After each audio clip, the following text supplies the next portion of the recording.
அனைவருக்கும் வணக்கம் friends. KL winning tips 3 PM. So Dhanalakshmi draw number 10. இன்றைக்கி என்ன அடிப்பாங்க கெஸ்ஸிங் பார்ப்போம். ஸோ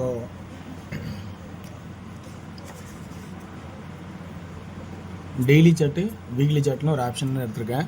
ஸோ வீக்லி சார்ட்டில் பார்த்தோன்னா இந்த 5 பேஸ் பண்ணி ஆடி 2 நாள் கேப் கழித்து திரும்ப 5 அடித்து 2 நாள் கழித்து திரும்ப 5 அடித்து முடிச்சிட்டான். ஸோ இந்த கான்செப்டில் முடிக்கும்போது இப்போ அதுக்கு பக்கத்தில் இருக்கிற 1 3வது 1க்கான வாய்ப்பு இருக்கா அப்படிங்கிறத கொஞ்சம் கவனித்து பாருங்கள். ஸோ வீக்லி சார்ட்டில் இருக்கிற ஆப்ஷனுக்கும் வீக்லி சார்ட்டில் எந்த மாதிரி அடிச்சிருக்காங்கிறதையும் வார சார்ட்டில் எந்த மாதிரி அடிச்சிருக்காங்க, அதாவது டெய்லி சார்ட்டில் எந்த மாதிரி அடிச்சிருக்காங்கிறதாவும் ரெண்டுக்கு உள்ள கம்பேரிசன் இருக்கிறத இடையில இருக்கிறத சொன்னதான் உங்களுக்கு கொஞ்சம் புரியுன்னு நினைக்கிறேன். ஸோ இந்த 6க்கு 1 2க்கு 7க்கு 2 இந்த அடிப்பான் அளவு தான் அடிக்கலை, ஆனால் ஒரு நாள் பெண்டிங் விட்டுட்டான். இது மேற்கொண்டு வாய்ப்பு இருந்தால் ஒரு வாய்ப்பு இருந்தால் வச்சுக்குவோம். ஓகேங்களா? சரி, ரைட்டு. இது ஒரு கான்செப்டில் வச்சிங்க. ஆனால் இது பார்த்திங்கன்னா இப்போ உள்ளார பார்த்திங்கன்னா 6க்கு 1 7க்கு 2 அதனோட தொடர்ச்சி 9க்கு 4 7க்கு 2. ஸோ 2 அப்படிங்கிற ஒரு வாய்ப்பு இருக்கா அப்படிங்கிறது பாருங்கள். ஸோ இந்த மாதிரி ஒரு கான்செப்ட்டு எக்ஸ்ட்ரா கொஞ்சம் யோசிச்சு பார்க்கணும். ஆனால் இதில் இன்னொரு யோசனை என்னென்னா 4 7னாவே 8 மேக்ஸிமம் அடிப்பான். ஸோ நிறையா பேர் தெரியும் 478ங்கிறது ஒரு நம்பர். ஸோ 4 7னா 8ன்னு ஒரு ஆட் அடிப்பான் 278னால. ஸோ 4 7 8க்கான ஒரு வாய்ப்பு இருக்காங்கிறதும் கொஞ்சம் கவனிச்சும் பார்க்கலாம். அடுத்தது இந்த பி போர்டுக்கு 1 2 8 அப்படிங்கிற ஆப்ஷன் எடுத்த மாதிரி சி போர்டுக்கு 3 அப்படிங்கிற ஆப்ஷன் எடுத்திருக்கேன். அது இல்லாமல் இன்னொரு ஆப்ஷன்னா 6 8 அடிச்சிருக்கு. ஸோ 7 2ங்கிறது பேசிக்காக நம்ம யோசிக்க வேண்டிய ஆட்டத்தில் இருக்குது. ஆனால் அது யோசிக்க வேண்டிய ஆட்டமாக இருந்தாலும் அது ஆட்டத்துலேயும் ஒரு வாய்ப்பாக வருது. எப்படின்னா இந்த கிராஸ் சார்ட்டில் இப்படி பார்க்கணும். ஸோ 2க்கு 7 5க்கு 0. ஸோ 7க்கு 2 7 அப்படிங்கிற ஒரு கான்செப்ட் வரதுக்கான வாய்ப்பாகவும் இருக்குது. அப்போ சி போர்டில் 3 7 அல்லது 2 அப்படிங்கிற ஒரு கான்செப்டாகவும், அடுத்தபடியாக அவங்களுக்கு பார்த்திங்கன்னா பி போர்டில் 1 2 8 அப்படிங்கிற கான்செப்ட் வர மாதிரியாகவும் என்னோடய ஐடியா இருக்குது. ஸோ இந்த ஐடியா உங்களுக்கு பிடிச்சதை எடுத்துக்கலாம். ஓகேங்களா? ஓகே வர்ஸ். அடுத்தபடியாக ஏ போர்டுக்கான ஆப்ஷன்ஸு. ஏ போர்டில் பார்த்திங்கன்னா 0 0 3வது ஆட்டம் ஆடுறதுனால இதே இடத்துல ஆடுறதுனால கொஞ்சம் டவுட்டாக தான் இருக்கும். ஆனால் கொஞ்சம் கேர்ஃபுல்லாக தான் ஆடணும். ஓகேங்களா? ஸோ அப்போ 5 அல்லது 0 அப்படிங்கிற ஒரு பக்கம் இருக்குது. 5 அல்லது 0 அல்லது 2 அப்படின்னு ஒரு கான்செப்ட் இருக்குது. சரி, 2 ஏன் வருது அப்படின்னு பார்த்தீங்கன்னா இந்த 6 ஸ்ட்ரெயிட்டாக இங்கே 1னால இந்த 7க்கு ஆடினா 2 அப்படிங்கிற வாய்ப்பாகவும் இருக்கிற மாதிரி கான்செப்டு காட்டுது. ஓகேங்களா? ஓகேவா? சரி, ஓகே. இது எனக்கு தெரிஞ்ச ட்ராக்கில் இருக்கிற ஆட்டம் இப்படி ஆடி இருக்காங்கிற கான்செப்டை உங்களுக்கு எடுத்துருக்கேன். இதில் உங்களுக்கு ப்ளஸ் பாயிண்ட் இருக்கான்னு பாருங்கள். பிடிச்சிருந்தா அதை எடுத்துக்கங்க, இல்லை விட்டுருங்க. ஓகேங்களா? சரி, ஓகே. இப்போ அப்படின்னா ஆல் போர்டு இன்றைக்கி 2க்கான வாய்ப்பு நிறையா இருக்கா அப்படிங்கிறத கவனிச்சே பார்க்கலாம். ஸோ ஆல் போர்டு 2ங்கிற ஒரு ஆப்ஷன்ஸ் நிறையா வாய்ப்பாகவே தெரியுது. ஓகேங்களா?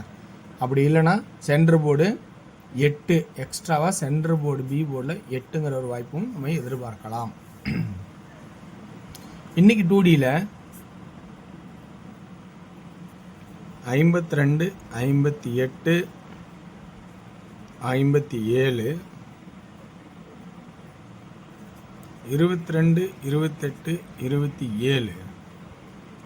ஸோ அடுத்து 53 23 இப்படிங்கிற ஒரு கான்செப்டு எதிர்பார்க்கலாம். 3Dயில் ஏ போர்டில் 5 0 2. ஸோ இதனோட கான்செப்டில் 2 2 2 முதல்ல. ஸோ அதே 5 0 2. சென்டர் போர்டில் பொறுத்த வரைக்கும் 1ன்னு ஒரு ஆப்ஷனும் இருக்குது. 1 1 1.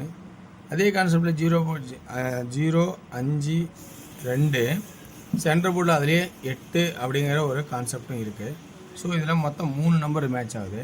சி போர்டு பொறுத்த வரைக்கும் 2 அப்படின்னு நல்லா பாருங்கள். 2க்கு 7 5க்கு 0. இது 3வது ஸ்டெப்னால 7ஆவே வரலாம் அல்லது 2 வரலாம். ஸோ 7 அப்படின்னு இருந்து இந்தாண்ட 7 அப்படின்னு இருந்து இங்கே 2 அப்படின்னு வைக்கிறேன். ஸோ அதனால் கவனிச்சிங்க. உங்களுக்கு இந்த ஆட்டத்தில் சி போர்டில் 3 ஒரு வாய்ப்பு இருக்குது. ஸோ 3 உங்களுக்கு வாய்ப்பு தான், அதையும் கொஞ்சம் கவனிச்சிங்க. ஓகேங்களா? ஸோ சியில் 3 இருக்குது. சில இடத்துல 2 மேட்ச் பண்ணாமல் இருப்பேன், அதை கவனித்து பார்த்துங்க. ஸோ அப்படி இருந்தால் உங்களுக்கு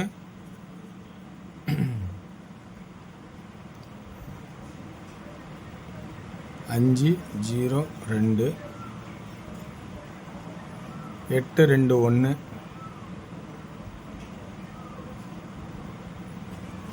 82 282. ஸோ இந்த மாதிரி கான்செப்ட் சி போர்டில் 3 இருக்குது. ஸோ ஓகேங்களா? சரி, ஓகே. அடுத்தது டியரோட கேசிங்.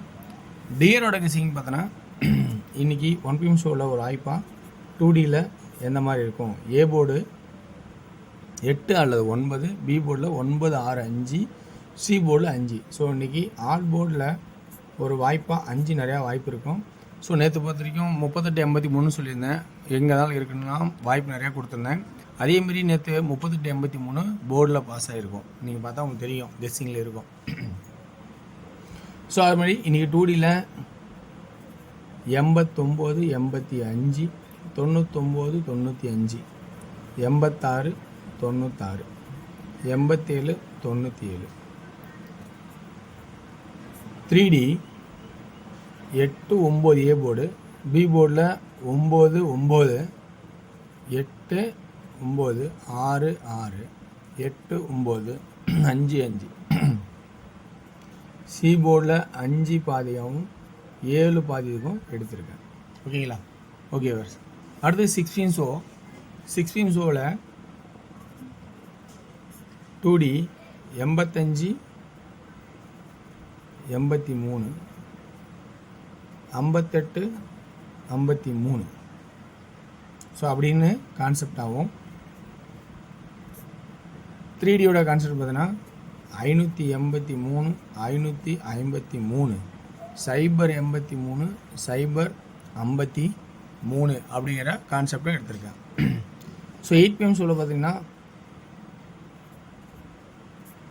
2D 85, 80, 55, 50 அப்படிங்கிற கான்செப்ட். ஏன்னா இப்போ நான் 6 மணி அடிக்கிற ஷோவே தான் 8 மணிக்கு கொஞ்சம் மேட்ச் ஆகிற மாதிரி இருக்குது. 3Dயோட கான்செப்டு 850, 55, 850 அப்படியே 2 கான்செப்ட் எடுத்திருக்கேன். ஸோ ஓகே வேர்ஸ், எனக்கு தெரிஞ்ச ட்ராக்கில் இருந்தால் எல்லாமே வாய்ப்பு எடுத்து கொடுத்துருக்கேன். ஸோ இந்த வாய்ப்பு உங்களுக்கு பிடிச்சிருந்தா எடுத்து பாருங்கள். இல்லைனா உங்களோட சிந்தனையில் இருக்கிற ஆப்ஷன்ஸை எப்பயும் தான் இம்பார்ட்டன்ட் கொடுங்க. ஸோ வெற்றி பெற வாழ்த்துக்கள். வெற்றி நிச்சயம். மற்றும் நாளை ஒரு சிறப்பான விஷயம் இருப்போம். நன்றி, வணக்கம்.